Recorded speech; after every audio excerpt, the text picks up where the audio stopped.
Cigarette smoking is the leading cause of preventable death in the United States.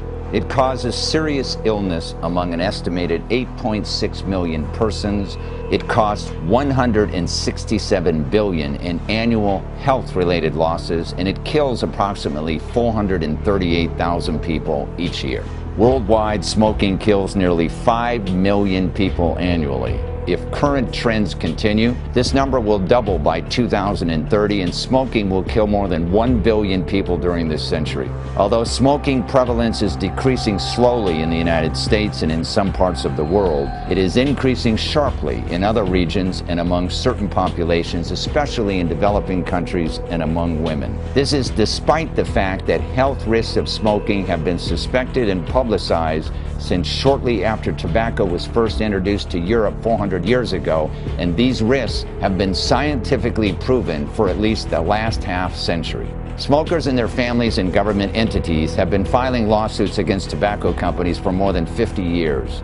Over these years, tobacco litigation has seen a number of changes, from the theories of liability used by plaintiffs to the legal defenses mounted by cigarette manufacturers. For the first 40 years of litigation, the tobacco companies never lost a case. In the 1990s, plaintiffs began to have limited success in tobacco lawsuits, partly because some cigarette company documents were leaked showing that companies were aware of the addictive nature of tobacco. In November 1998, the attorneys general of 46 states and 4 of the largest tobacco companies agreed to settle the states' cases in a master settlement agreement estimated at $246 billion to be paid over 25 years. In June, presented with the overwhelming evidence of the tobacco industry's deception, U.S. District Court Judge Gladys Kessler issued a landmark verdict that the major cigarette manufacturers are racketeers who engaged in a deadly fraud.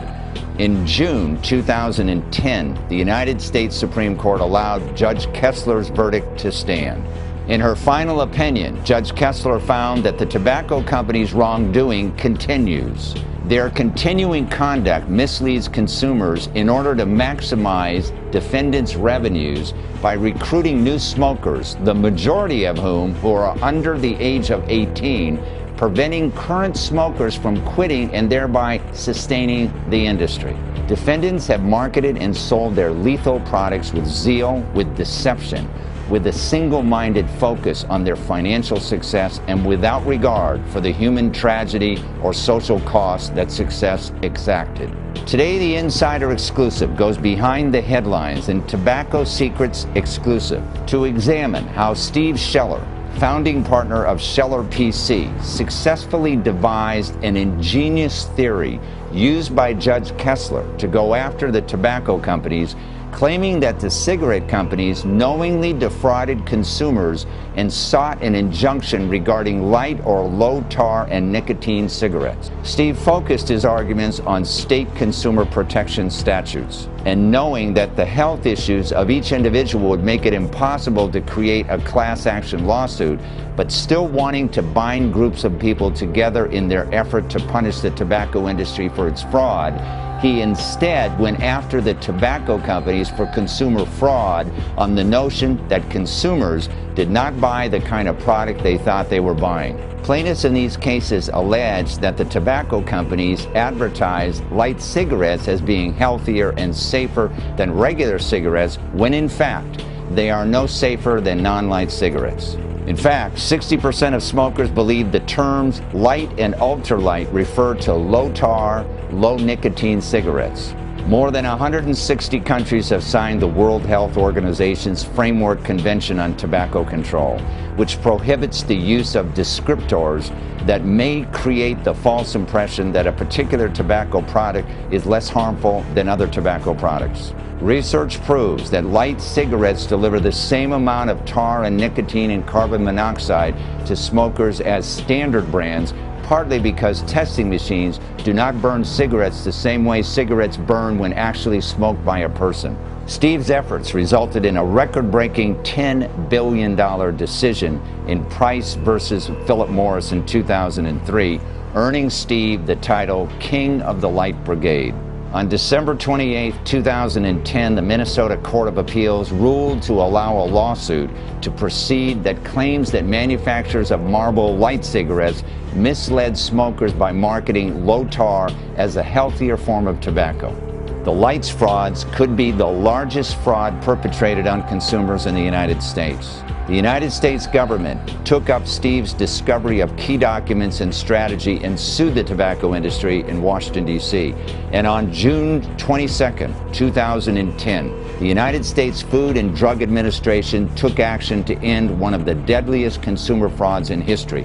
It banned the use of deceptive terms like light, mild, and low tar in the marketing and sale of cigarettes in the United States. Steve's dedication to righting wrongs is ever present in his life's work, and because of that success and dedication he has had in the halls of justice, he has been continually asked to help some of America's most powerful people in making a positive difference, from Secretary Hillary Clinton and former President Bill Clinton to the 45th governor of his own home state, Pennsylvania, Governor Ed Rendell. I wanted to take this opportunity to thank Steve for what he does in the public sector. Of course, first and foremost, he's a great lawyer, he's a great family person, he runs a terrific business, all of those things.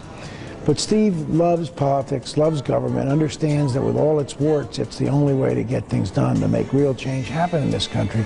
But he just doesn't pontificate, he just doesn't sound off about what needs to be done.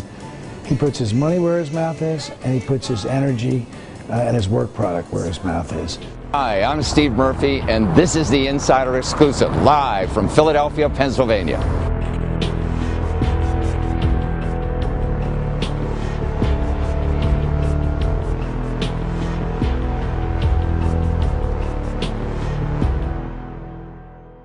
It is my great pleasure to introduce Steve Scheller to the show. Welcome to the show, Steve. All right, thank you. Tell our audience a little bit about the type of law that your firm practices. Well, we handle what are called mass torts involving dangerous drugs, dangerous products, could be Vioxx, where large numbers of people suffer injuries from the products that they are using commonly in the public arena. And we also handle class actions with the goal of gaining benefits and protecting as many people as possible. Our goal is to put a stop wherever we can to corporate greed and misconduct, and to help people who are in need, who usually can't get the kind of assistance we're able to give them. Today we're going to discuss one of those dangerous products, tobacco. Right. Which a lot of people thought way back in 1998 that tobacco companies were called to the carpet. They signed this master settlement where they paid they're going to pay $280 billion or whatever it is over 25 years. Take us back to 1998 and tell us how the tobacco companies, the litigation that's happened, how you're involved with it, and what the tobacco companies have done to counteract that litigation. The litigation began with me and a large group of law firms. There were 50 or 60 of our firms. We were called the Castano Group at the time, and it was started by a very fine lawyer from New Orleans called Wendell Gauthier, whose one of his close friends died from lung cancer. And was addicted to nicotine and smoking. We got together and we decided we were going to find a way, we hoped, to put a stop to this. So we began a series of actions representing different states, because state attorney generals wanted to also do something about it. There was a coalescing of forces at the time to try and deal with this problem of smoking and the huge cost that was costing our healthcare system, and many families who had deaths related to, including my own mother, frankly. She died related to smoking. And it's one of the reasons I never smoked, I think, because I remember a time when she was smoking, got ashes on our old 1950 Plymouth car cloth, and it burned the hole, and my father went nuts for what happened. And I never smoked. and I understand the effects of it. So what we did is we got together, we began those actions, and we ended up settling them in 1998. We actually, our group represented the state of California, and we actually had a lead plaintiff. One of the lead plaintiffs in that case became governor of California, Gray Davis. And we, in fact, California, I believe, got $22 billion from that settlement, which is still being paid out to them. And time goes on, and during that litigation, I was primarily in charge of the Reynolds, R.J. Reynolds aspect of the case. That's Winston Cigarettes, Salem, and while I was working on the case, I learned about a case going on of some lawyers were trying to pursue individual lung cancer cases on behalf of people who got lung cancer, which was very difficult because the tobacco industry was doing everything as possible to make it expensive to pursue the case and counter the ability of a law firm to successfully litigate it. Because had those law firms been successful, we wouldn't be in the predicament we are today with our healthcare costs, frankly. So what happened is I'm helping out in this case, and a particular research director for R.J. Reynolds named David Townsend was testifying, and he identified the amount of volume of smoke a smoker takes in during the time when he smokes a single cigarette. And he said it was 500 to 600 milliliters of smoke, which is the way they measured it. At that time, the federal government actually measured tar and nicotine for the cigarette companies, which was another interesting aspect of these cases, how they managed to get that done.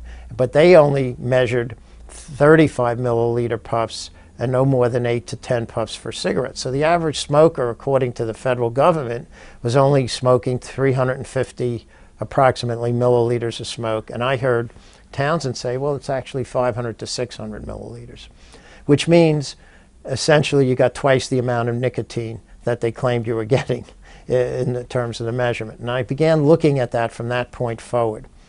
And I decided to depose a previous research director for R.J. Reynolds named Alan Rodgman. And I subpoenaed his records because he no longer worked for the company, but he was being paid, I think, $3,000 a month. I'm not sure for what. Keep his mouth shut. And obviously it seemed to be the case. And I'm deposing him, and I subpoenaed him at night at his home, and he had his computer and he still had documents, and he brings them into the deposition finally after we, by the way, had quite a fight to get him there with him. But he hadn't, and I stopped the deposition and began fumbling through 9 boxes of material. Now in those days we didn't, and this is 1997, and I found a document that he had prepared outlining what I call the light cigarette scam, which is probably the biggest scam that's ever been perpetrated on our citizens. What that outlined is that light cigarettes are supposed to reduce your tar and nicotine, but he actually outlined how they didn't. So there it was in black and white. In black and white. Not only didn't, but they were actually potentially more dangerous because the type of tar they produced was actually more mutagenic.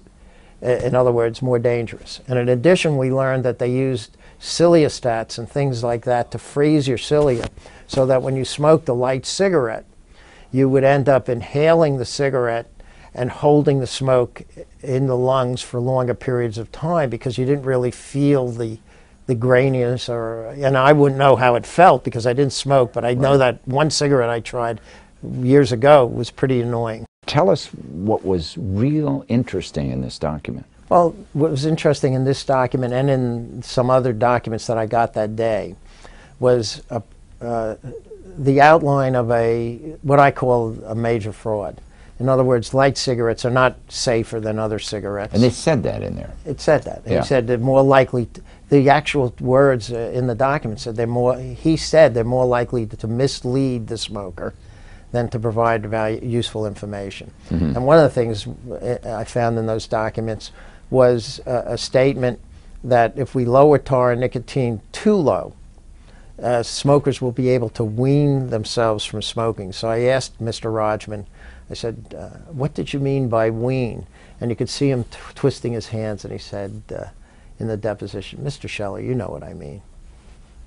And they knew that if they lowered tar and nicotine low enough, people would be able to wean themselves. But they also found ways to add material to the cigarettes so that the Cambridge filter couldn't even measure the tar and nicotine. It would make it so small, the particles, that it would go through the filter system. Mm-hmm. There were so many tricks to the trade. And yet, today, we still have light cigarettes out there. Most people, a large portion of people still smoke light cigarettes. And I assure you that if you ask most people, they still think it's better healthier for their health. Yeah. Now, you came up with an ingenious theory about suing the manufacturers of these cigarettes. What was that theory? The theory was we have states, many states have consumer protection statutes. And the statutes provide that if a product is sold and it's misrepresented, the consumers can sue to get their money back for the product. So instead of suing for a health care claim, we decided why not try class actions to get the money back for the cigarettes that they paid for. I thought that was very smart, because what you're saying in essence is we agree that smoking is bad, but consumers are buying these cigarettes because they think they are less bad, and you're lying to them. Right? That became it. And we lined up lawyers in different states to work with us. One of the states, for example, was the state of Illinois, and we got a law firm, Steve Tillery, and I went out to St. Louis to argue the case with Steve to get it class certified. The judge who heard the case certified a class, which is very important. That means we can sue on behalf of all smokers who've smoked. In that particular case, it was Marlboro Lights cigarettes. And for all smokers of Marlboro Light for the state of Illinois, in the state of Illinois. The judge certified the class. It's been battled. The case ended up with a $10 billion verdict, which got overturned in a strange and suspicious manner, in my view, by the Illinois Supreme Court. I understand that the case is still going on now. It's been revived, It's been revived, and they're trying to... Because supposedly the Illinois State Supreme Court wasn't given all the information they needed to make a decision. Now you have a similar case going on. There's a similar case going on in Minnesota, isn't there? There's a case that we have as a class certified for the state of Minnesota. That's up in the Minnesota Supreme Court, where the tobacco industry is trying to have that certification reversed. Now, as a result of your ingenious theory, the U.S. Department of Justice has taken a lot of this information, and I think it was in July. They pursued their own case using my theory. They won't, frankly, they won't say it was my theory, but it is, and the material that we collected. And they've successfully been after the tobacco industry on that. However, the courts have been very difficult to deal with. They would not allow the FDA. Really, the FDA should treat tobacco as a drug, and require certain disclosures and take steps to eliminate certain aspects of what chemicals they put in. They're trying to do that. Right now, there's a fight over the labels. They're trying to put labels on the cigarettes, pictures of what they look like, and now some courts have said, well, you can't do that. The tobacco, it's interfering with freedom of speech. This has become the new game. There's always a new legal theory so they can continue to sell the dangerous products. And the interesting thing is that why we're doing this show is that in 1998, this is one of the myths, that smoking and the tobacco industry had been curbed. It has not, has it? No, it hasn't. I'm very sad to see. You just go outside my building and you see people addicted to cigarettes taking breaks and smoking cigarettes. The health care costs and the cost to the taxpayer are immense. How do we change things, Steve? The way I've been trying for years. I know you have. And sometimes, I